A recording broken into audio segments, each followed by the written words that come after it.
هو المحافظ البحر الاحمر كان من دفعه الرئيس صابر كل ما تقوله وهو على هداتك انت. لا موثق مستنديا. نعم. تمام.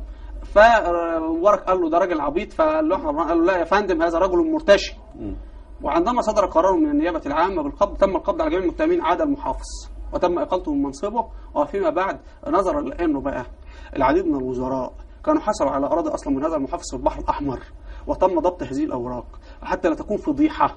هكذا كان يتخيل مبارك، يعني مبارك كان لا يرى في فضائح الى ان وقعت الفضيحه الاكبر له ولابنائه. نعم، افهم من كلامك صابر انت تتهم الرئيس مبارك شخصيا بالفساد المالي كما يوجه اليه الجنائي. قبل الجنائي نعلم سنتحدث عن الجنائي، لكن الفساد المالي، هل بالفعل اشترك الرئيس مبارك من وجهة نظرك في عمليات فساد مالي هو او نجليه؟ الرئيس مبارك اشترك. على سبيل المثال واقعة محددة وثابتة مستنديا في الوقائع المصرية ملحق الجريدة الرسمية سنة 1995 بقرار من الرئيس مبارك ووزير الإسكان إبراهيم سليمان، تم الاستيلاء على 800 فدان مملوكة للأهالي في مدينة الشيخ زايد، محلها الآن مشروع مملوك رجل أعمال مبارك وأصدقائي من رجال الأعمال، صفوان ثابت صاحب شركة جهينة وهو موقع اسمه نسخة من العقد معي، وغيرهم من رجال الأعمال الأصدقاء. هناك رجال أعمال شرفاء، لكن أنا بنتحدث عن الطائفة المتورطة.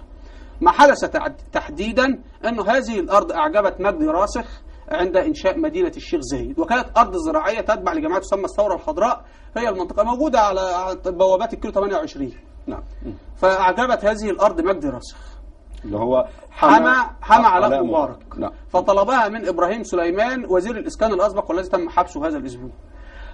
فقام الوزير إبراهيم سليمان باستصدار قرار من مبارك، قرار جمهوري بتحديد حدود مدينة الشيخ زايد، وتم إدخال مساحة 800 فدان داخل هذه الأرض، وتم السطو على 800 فدان، وتم إزالة ال 800 فدان من الأشجار الزيتون، تمام، باللوادر والآلات والبلطجية، تمام، وتم تجريف الأرض. وماذا فعل أصحاب هذه الأراضي؟ أصحاب هذه الأراضي جاءوا للقضاء والمحاكم، فاستدعاهم، اشتكوا للرقابة الإدارية أولا، وكان اللي هو أحمد عبد الرحمن رئيس الرقابة، هو كان رئيس الرقابة في ذلك الوقت، قال رجلا لا يتستر على فساد.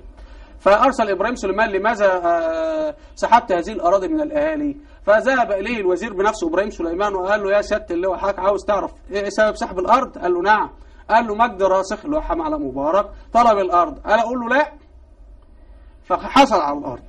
طيب هذا ثابت حضرتك بأنه لما إبراهيم استدعى الناس ديت عائلة الأشقر وهم يعني مسؤولين عن الجمعية، وهي الجمعية كانت 10 فدادين لكل المواطنين في إطار ما كان يروج من استصلاح الصحراء آنذاك. نعم. فتم رفع قضايا. في النهايه ابراهيم سليمان استدعى هؤلاء وقال لهم انتم في تدخلون الان في صدام مع مجدي راسخ ومع علاء مبارك، لانه علاء مبارك مساهم في الشركه، وتم النيابه ان تحافظ على اموال هذه الشركه، ومش على اموال الشركه، على اموال المساهمين في الشركه، تمام.